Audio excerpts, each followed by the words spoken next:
بسم اللہ الرحمن الرحیم۔ جب دعا قبول ہونے میں وقت لے رہی ہو تو یاد رکھو، زندگی میں ایک ایسا وقت آتا ہے جب انسان کہتا ہے کہ اب سارے دروازے بند ہو چکے ہیں، اب کیا ہوگا اور کیسے ہوگا۔ یاد رکھے یہ الفاظ مایوسی کے ہیں، اور مایوسی کفر ہے، اور کفر ہمیشہ انسان کو اللہ سے دور کرتا ہے۔ اللہ اسی شخص کو آزماتا ہے جسے اللہ کا قرب حاصل ہونا ہوتا ہے۔ اللہ جس انسان کو پسند فرماتا ہے اسے ہی آزماتا ہے۔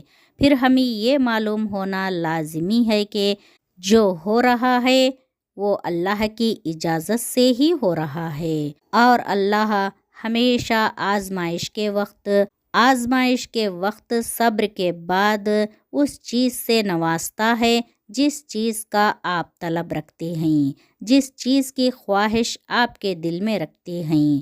اللہ آپ کو صبر کے بعد وہی شے عطا کرتا ہے جو آپ کو پسند ہو، لیکن اللہ پر یقین لازم ہے۔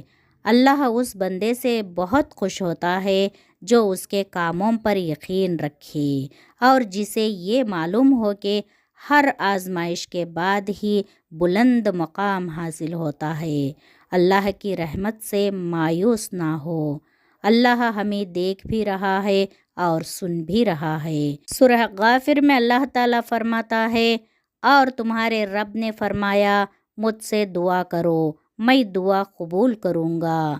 اللہ تعالیٰ نے انسان کی دعا قبول کرنے کا وعدہ کیا ہے، تو ہمیں کس بات کا ڈر ہے؟ جب بھی کوئی مشکل آ پڑے تو فوراً اللہ کے سامنے گڑ گڑا کر دعا کریں، انشاءاللہ ضرور قبول کرے گا۔